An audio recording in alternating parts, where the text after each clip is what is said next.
காவேரி ஸ்கூலுக்கு கிளம்பி போகிற வரைக்குமே விஜய் வெளியில் தான் வெயிட் பண்ணிட்டு இருக்காரு. அதுக்கப்புறம் ஸ்கூலுக்கு கிளம்பி போனதுக்கப்புறம் வந்துட்டு காவேரியை பார்த்துட்டே இருக்காரு ரொம்ப நேரம். சரி ஓகே நம்ம போய் ஆன்ட்டிகிட்டே பேசுவோம்னு சொல்லிட்டு மறுபடியும் ஹாலிங் பெல் அடிக்கிறாங்க. என்ன இப்போ தான் இவ போனா என்ன மறுபடியும் வந்துட்டு ஹாலிங் பெல் அடிக்கிறாளே அப்படிங்கிற மாதிரி வந்து கதை ஓப்பன் பண்ணுறாங்க. பார்த்தா வந்துட்டு இங்கே விஜய் இருக்காரு. என்ன மாப்பிள்ள நீங்கள் எப்படிங்க அப்படின்னு சொல்லி கேட்குறாங்க. அத்தை இல்லைங்க அத்தை இவ்வளோ நடந்திருக்குன்னு நான் நினைக்கவே இல்லை. எனக்கே இப்போ தான் எல்லா உண்மையும் தெரிஞ்சுது. காவேரி இப்படி இங்கே தான் இருக்கா உயிரோடு இருக்காங்கிற விஷயமே எனக்கு இப்போ தான் தெரிஞ்சுது. காவேரி தவறிட்டான் தான் என்கிட்ட சொல்லியிருந்தாங்க.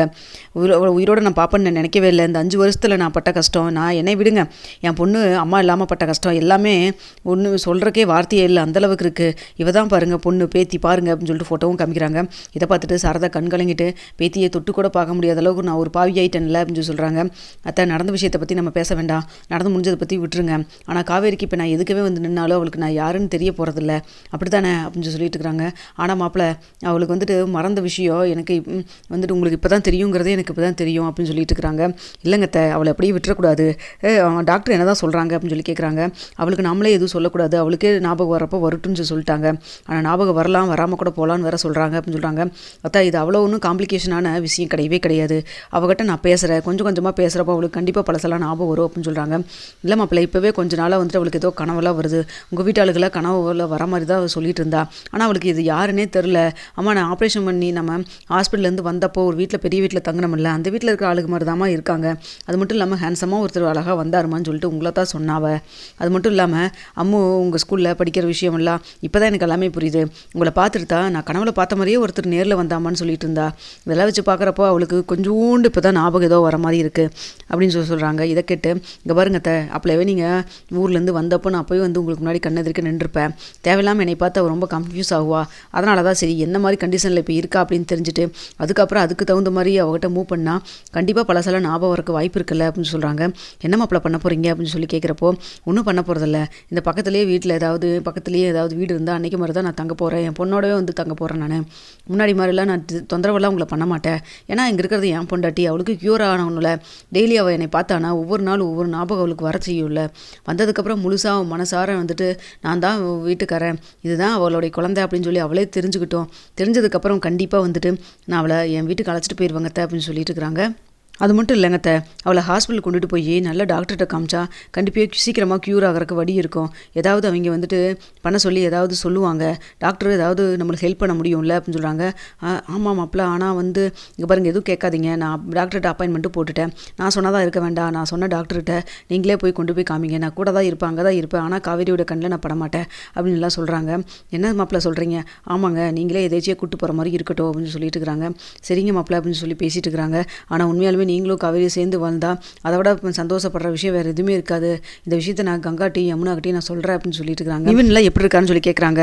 யமுனா எல்லாருமே நல்லா தான் இருக்காங்க, யமுனாவுக்கு வேலை வேறு கிடச்சிருக்கு, அது மட்டும் இல்லாமல் குமரன் மாப்பிள்ளையும் வந்துட்டாரு அப்படின்லாம் சொல்கிறாங்க. ரொம்ப சந்தோஷமா அத்தை, ஃபஸ்ட்டு வந்துட்டு காவேரிக்கு எல்லாம் சரியாகட்டும், அதுக்கப்புறம் எல்லாத்தையும் நான் நேரில் பார்த்துக்கிறேன் அப்படின்னு சொல்லிட்டு பக்கத்தில் வீடு இருக்கான்னு இப்போ தான் நான் சொல்லியிருக்கேன், புரோக்கர்கிட்ட சொல்லியிருக்கேன், பார்த்து சொல்கிறேன்னு சொல்லியிருக்காங்க. சீக்கிரமாக நான் பக்கத்தில் குடி வந்துடுவேன், அவள் என்னை அடிக்கடி பார்க்குற மாதிரியே இருக்கட்டும் அப்படின்னு சொல்லி எல்லாம் பேசிகிட்டு இருக்காங்க. சரிங்க மாப்பிள்ளை அப்படின்னு சொல்லிட்டு இருக்கிறாங்க. எனக்கு காவேரிக்கு ஏதாவது ஹெல்ப் வேணுமா இல்லை ஏதாவதுனா எல்லாமே என்கிட்ட சொல்லுங்கத்த, இனிமேலும் வந்துட்டு மேற்கொண்டு இப்படிலாம் இருக்க வேண்டாம். ஆமாம் உங்கள் வீட்டில் ஏதாவது சொல்லுவாங்களே அத்தா எங்கே பாருங்கள், தாத்தா வந்துட்டு இப்போ தான் எல்லாம் உண்மையை சொன்னார், அவர் ரொம்பவே வந்து ஃபீல் பண்ணுறாரு, மறைச்சிருக்கக்கூடாதுன்னு சொல்லிட்டு. அது மட்டும் இல்லாமல் பாட்டி இப்போ தவறிட்டாங்க, இல்லைப்போ அப்படின்னு சொல்லிட்டு இருக்காங்க. இங்கேயும் வந்துட்டு காவேரியுடைய பாட்டியும் தவறிட்டாங்க, எனக்கு அவங்க ரொம்ப சப்போர்ட்டிவாக இருந்தாங்க, ஆனால் இப்போ அவரும் இல்லைங்கிறப்போ எனக்கும் கஷ்டமாக தான் இருக்குது அப்படின்னு சொல்லிட்டு இருக்காங்க. இந்த 5 வருஷத்தில் என்னென்ன மாறிடுச்சு பாருங்க அப்படின்னு சொல்லி பேசிட்டு அடுத்த கிளம்புறாங்க. இது எல்லாத்தையுமே வந்து பேசிகிட்டு இருக்கிறது எல்லாத்தையுமே காவேரி வெளியில் நின்று கேட்கவும் செய்கிறாங்க. ஆனால் வந்துட்டு விஜயோட கண்ணில் படாத மாதிரி காவேரி மறைஞ்சிட்றாங்க. விஜய் போனதுக்கப்புறம் மறுபடியும் காவேரி வராங்க. வந்தோன்னே என்னடி ஸ்கூலுக்கு போலியா அப்படின்னு சொல்லிட்டு ரொம்ப ஷாக்காக இருக்கிறாங்க. என்னம்மா நான் ஸ்கூலுக்கு போயிட்டேன்னு நினச்சது, இன்ன வரைக்கும் மாப்பிள்ளைகிட்ட நீ பேசிகிட்டு இருந்தியா அப்படின்னு சொல்லி கேட்குறாங்க. இல்லடி அது வந்து அப்படின்னு சொல்கிறப்போ, ஏமா இவர் தான் எனக்கு கல்யாணம் பண்ணிட்டாரா, ஏமா என்கிட்ட எல்லாமே சொல்லவே இல்லை, இந்த 5 வருஷத்தில் எத்தனை தடவை நான் கேட்டிருப்பேன், வேறு ஏதாவது விஷயத்தை நான் மறந்துட்டேனா, ஏதாவது முக்கியமான விஷயம் தான் மறந்துருந்தா சொல்லுங்கள், அது மட்டும் இல்லாமல் இப்படி ஒரு ஆள் எனக்கு கனவுல வந்தார், எனக்கு அவருக்கு என்ன சம்மந்தம் இருக்குன்னு எத்தனை தடவை உங்கள்கிட்ட கேட்டிருந்தேன், ஆனால் அவர் என்னை கல்யாணம் பண்ணியிருக்காரு அப்படிங்கிற விஷயமே ஏமா என்கிட்ட சொல்லவே இல்லை அப்படின்னு சொல்கிறாங்க. இல்லை காவேரி அது வந்து அப்படின்னு சொல்கிறப்போ, சொல்லுமா என்ன விஷயம் நடந்துச்சு, எப்படி கல்யாணம் ஆச்சு, நான் தான் கல்யாணமே பண்ணிக்க மாட்டேன் நான் ஐயால் தான் இருந்தேன், அதுக்கப்புறம் இவர் எப்படி நான் கல்யாணம் பண்ணேன் அப்படின்னு சொல்கிறப்போ தான் நர்மதாவுக்கு இப்படி ட்ரீட்மெண்ட்டுக்காக வந்து நீ அவர்கிட்ட வந்து பாண்டு போட்டு நீ கல்யாணம் பண்ணிட்டு போன, ஒரு வருஷம் வந்துட்டு அங்கே அக்ரிமெண்ட் பேஸில் தான் நீ இருந்த, இந்த விஷயமெல்லாம் எங்களுக்கு தெரிய வந்ததுக்கப்புறம் உன்னை என் வீட்டுக்கு கூட்டிகிட்டு வந்துட்டோம். ஆனால் அந்த ஒரு வருஷத்தில் அவர் மனசில் நீ முழுசாகவே வந்து இடம் பிடிச்சிட்ட, அவர் நீ இல்லாமல் இருக்கவே முடியாதுன்னு சொல்லிட்டு அதுக்கப்புறம் வீடு எடுத்து பக்கத்தில் வந்து தங்கி இருந்தார்.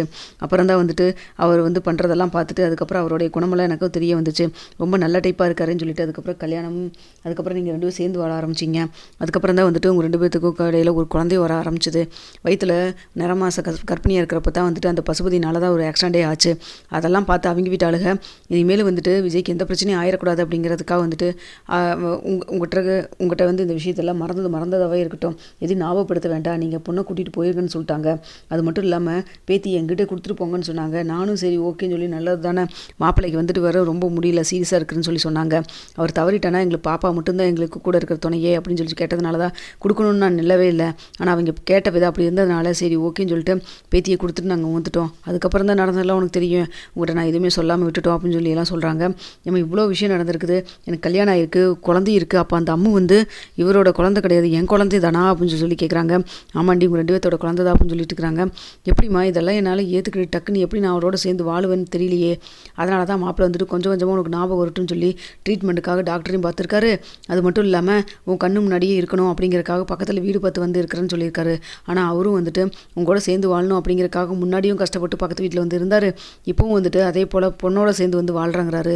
இது மாதிரி மாப்பிள்ளையெல்லாம் கிடைக்கிறதுக்கு கொடுத்து வச்சுருக்கணும். இந்த காலத்துல ஒரு பொண்டாட்டி இருக்கிறப்பவே இன்னொருத்தர் தேடி போகிற உலகம் இது. ஆனால் இங்கே அப்படி கிடையாது, 5 வருஷமாக ஊனாபத்திலே இருந்திருக்காரு. பொண்ணையும் வந்துட்டு அழகாக வளர்த்திருக்கிறாரு. அது மட்டும் இல்லாமல் இப்போ உங்களோட சேர்ந்து வாழணும், ஆனால் மறந்ததோடு இருக்கக்கூடாது, எல்லா ஞாபகம் உனக்கு வரணும் அப்படிங்கிறது அவருடைய முயற்சியாக இருக்குது. பார்த்துக்கோ, இதுலேருந்தே தெரிய வேண்டாமா அவர் எப்படிப்பட்ட மனுஷன் சொல்லிட்டு அப்படின்னு சொல்கிறாங்க. ஏம்மா இவ்வளோ தூரம் வாய்கிலேயே வந்து மாப்பிள்ளை பற்றி பேசுகிறீங்க உயர்வா, அவர் இருக்கிறாரா இல்லையானு தெரியாமல் எனக்கு இன்னொரு கல்யாணம் பண்ணுறக்கு வரை எப்படிம்மா ஏற்பாடு பண்ணேன், இதில் கங்காவும் யமுனாவும் வேற உனக்கு சப்போர்ட் வேறு, என்னம்மா நினச்சிட்டு இருக்கிற அப்படின்னு சொல்லி கேட்குறாங்க. இல்லடி, நிவின் மாப்பிள்ளை இடையில போய் பார்த்தாரு, அந்த வீடு காலியாகி போயிட்டாங்க, எங்கே இருக்காங்க என்னன்னே தெரியல.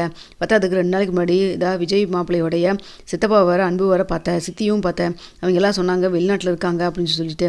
ஆனால் அப்போ கூட மாப்பிள்ளை உயிரோடு இருக்கிறாரா இல்லையாங்கிற விஷயத்த அவங்களும் சொல்லலும் நானும் கேட்கவும் விடலை அப்படின்னு சொல்லிட்டு இருக்கிறாங்க.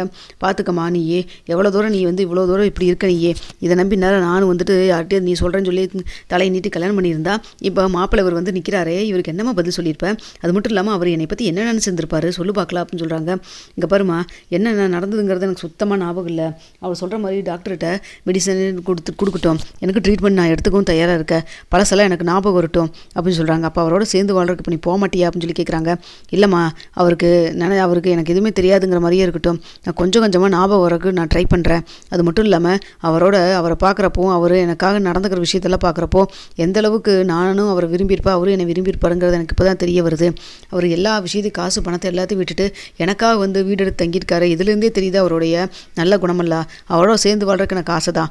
ஆனால் இதே ஒன்றுமே மனசுக்குள்ளே ஞாபகம் எதுவுமே இல்லாமல் போய் வாழ்கிறத விட எல்லா ஞாபகம் திரும்ப வந்ததுக்கப்புறம் போய் வாழ்ந்தா கண்டிப்பாக அது நல்லா இருக்கும், நல்ல வாழ்க்கையாகவும் இருக்கும் அப்படிங்கிறத நான் எதிர்பார்க்குறேன். ஆனால் என்ன, அம்மாவே இல்லாமல் வாழ்ந்துட்டா, அவளை இனிமேல் நான் நல்லா பார்த்துப்பேன்னு சொல்கிறாங்க.